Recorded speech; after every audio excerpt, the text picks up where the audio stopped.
For years, I just thought constant bloating was my normal. I figured feeling uncomfortable after almost every single meal was just a part of my life. I'd wake up with a totally flat stomach and go to bed looking like I was 6 months pregnant. I really tried everything. I cut out dairy, gluten, processed sugar. I took all the supplements. I drank the celery juice. Nothing really worked.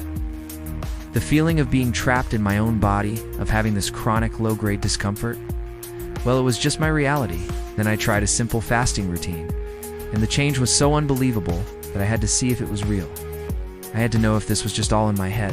I got my gut microbiome tested before and after, and the scientific results are genuinely wild. Stick with me, because what I'm about to show you is the proof that you, Dan T, have to live with that discomfort forever.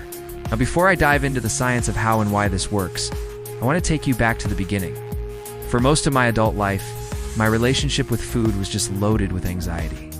It wasn't about calories or weight. It was about the aftermath. How is this going to make me feel in an hour? Will I have to unbutton my pants at my desk again? It was this endless cycle of eating, bloating, regretting, and then doing it all over again the next day. Social events were a total nightmare. While everyone else was enjoying a meal, I was busy calculating which dish was the safest bet to avoid the inevitable pain and bloating. So I saw doctors. I saw nutritionists. They'd suggest eliminating food groups. And I would religiously for months, with almost no change. I spent a small fortune on probiotics that promised to rebalance my gut. But the only thing that got lighter was my wallet. The worst part was just giving up. I had accepted it. This was my body. This was my new normal. My breaking point came after a particularly bad week. I felt sluggish. My brain fog was intense. And I was just so sick and tired of being uncomfortable. I was scrolling online late one night and stumbled across some research about how fasting gives the digestive system a period of rest, allowing it to repair. It wasn't about a crazy extreme fast, but simple time-restricted eating. The idea was to just give your body a break. At that point, what did I have to lose? So I decided to try one of the simplest methods, 16-8 intermittent fasting. It sounded manageable. You fast for 16 hours and eat all your meals within an 8-hour window. I picked an eating window from 12 p.m. to 8 p.m., which really just meant skipping breakfast. I'll be honest, the first few days were tough. Those morning hunger pangs were real. I was skeptical, thinking, how can not eating be the solution when eating is the problem?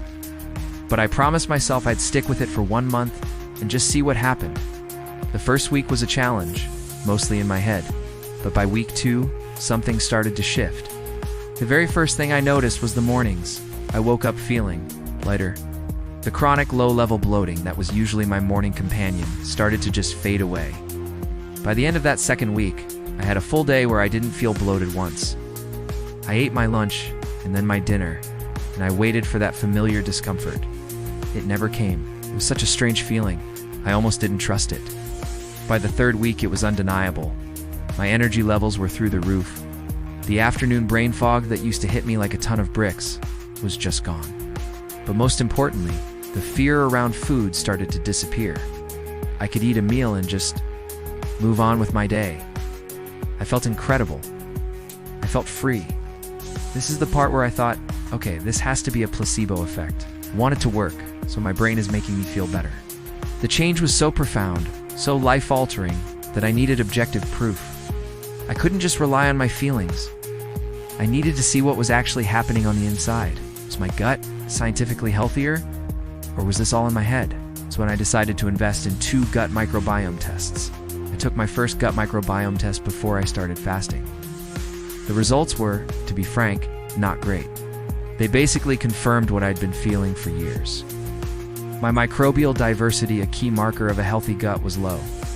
The report showed an overgrowth of certain bacteria, associated with inflammation, and a startlingly low level of key beneficial bacteria.